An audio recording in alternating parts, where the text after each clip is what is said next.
बिहार में सत्ता परिवर्तन के बाद राजनीतिक पार्टियां एक दूसरे पर आरोप प्रत्यारोप कर रही हैं। कहीं रंग गुलाल उड़ाए जा रहे हैं तो कहीं मिठाइयां बांटी जा रही है।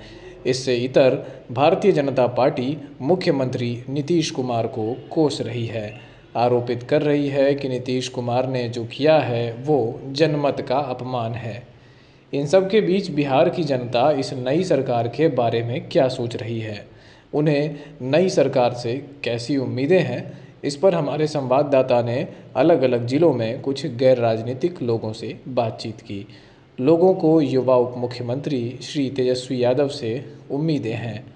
भरोसा इस बात का है कि दूध का जला मट्ठे को भी फूंक फूंक कर पिएगा, बेरोजगारी और भ्रष्टाचार जैसे कोड़ से सूबे को मुक्त कराएगा। महंगाई के कारण दैनिक उपयोग की चीज़ें पहुंच से बाहर होती जा रही हैं। ऐसे लोग भी तेजस्वी यादव को उम्मीद भरी नज़रों से देख रहे हैं। Confederation of real estate developers associations of India CREDAI के प्रदेश उपाध्यक्ष आलोक अग्रवाल कहते हैं कि कोई भी सरकार आए जाए, नीतियां नियमित करनी चाहिए।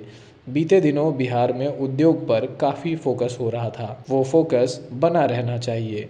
आप भी देखिए लोगों ने क्या कहा। देखिए, किसी भी राज्य के विकास में राजनीतिक स्थिरता तो बहुत आवश्यक है।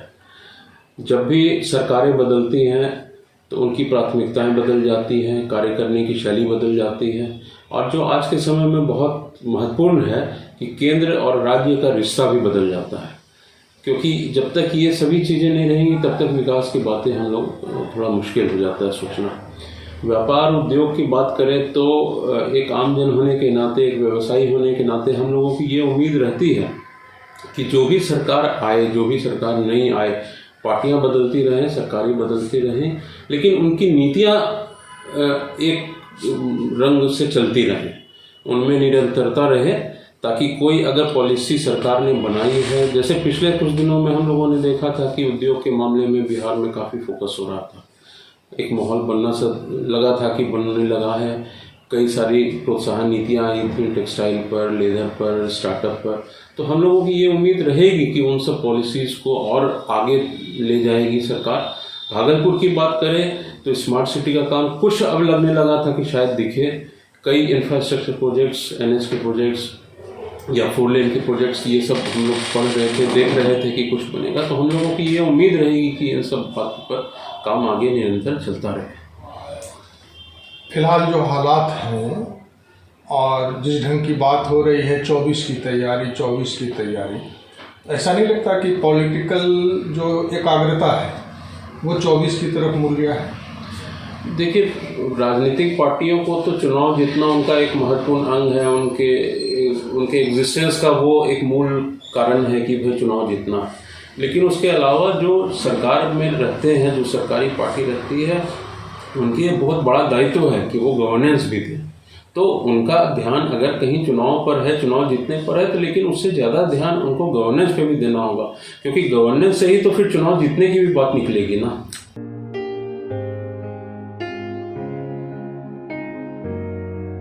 इसके पहले से न हम राजनीति में हैं।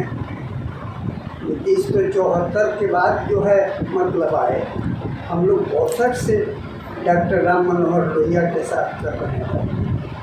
अभी तक जो कुछ भी इन्होंने किया है, ये अपने घर में लौट के आए। अब विकास ही विकास होगा बिहार में, क्योंकि दूध का जला मट्ठा फूंक करके पीता है। तेजस्वी से तुम जितना उम्मीद कर रहे हो, उससे ज़्यादा उम्मीद हम लोग कर रहे हैं, क्योंकि लालू का ही जो कह करके तो उनको साइड कर दिया गया मेन राजनीति से, लेकिन एक्चुअल स्थिति यह नहीं है। क्या कारण था कि एक गंवार और गुआर जो है गांव से आकर के और इस देश के ब्राह्मणों और ऊंची जाति के लोगों को एक तरह से मनमाहत करके अपनी राजनीति चला गया।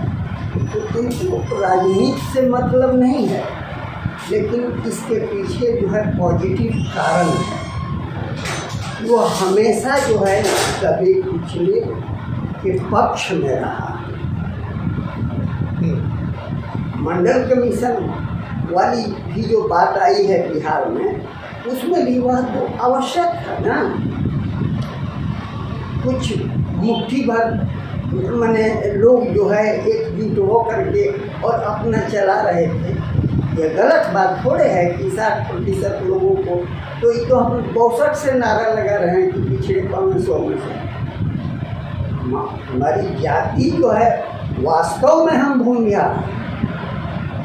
लेकिन इसका मतलब यह थोड़े है कि हम सच्चाई से मुकर जाएं। उस भूमिहार में क्या हम नहीं हैं कि हम सच्चाई से मुकर जाएं।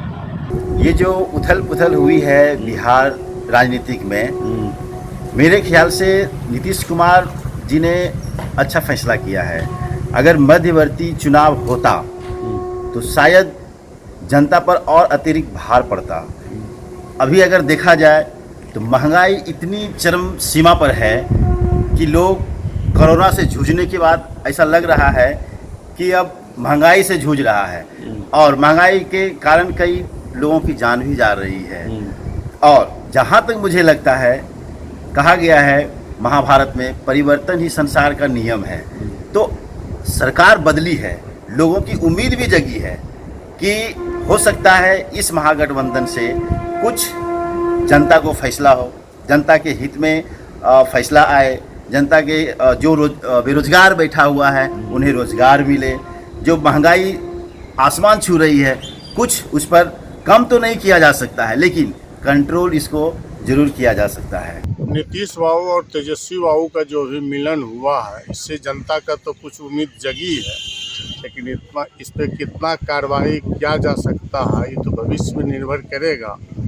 और विपक्ष की पार्टियां जो भी केंद्र में है उसको नाबूद करने की जो मोदी बाबू का प्रोग्राम था, उसमें भी सेंध लगने की उम्मीद है। और जनता के लिए बेरोजगारी और भ्रष्टाचार बहुत अहम मुद्दा है। इस पर यदि सरकार द्वारा कार्रवाई की जाती है तो बहुत उत्तम है। जो अभी राजनीतिक उथल पुथल है, इसको आप किस नज़रिए से देखते हैं? आप क्या आपको लग रहा है क्या होगा? तो किया जा रहा है कि तेजस्वी बाबू के मिलने पर राजनीतिक उथल पुथल में बेरोजगारों की बेरोजगारी और भ्रष्टाचार पर लगाम लगेगा, लेकिन यही सभी बातें भविष्य पे निर्भर करता है।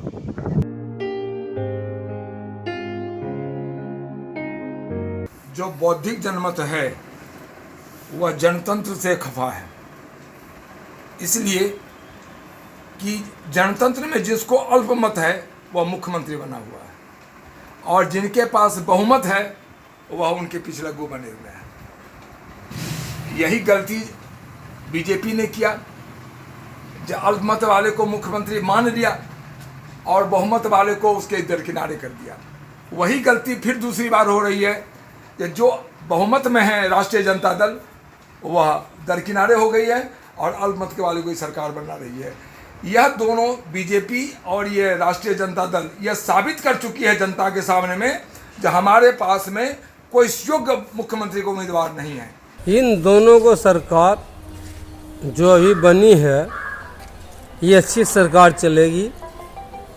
यह सरकार ही अच्छी सरकार का लफ्जा देगी। भाजपा का जो सरकार गठबंधन का चल रही थी वह ने पूरा कुकर्म पूरा मीडिया से लेकर के अभी तक सरजमीन पर जो कार्य कर रही थी वह गंदा कार्य कर रही थी। उसमें अति पिछड़ा दलित महादलित सबके साथ धोखा दिया है। सबके साथ ईडी फीडी सब लागू कर करके गंदा काम कर रही है। ये सरकार एक उज्जवल भविष्य लाएगी, इसमें कहीं दो मत नहीं, उज्जवल भविष्य लाएगी।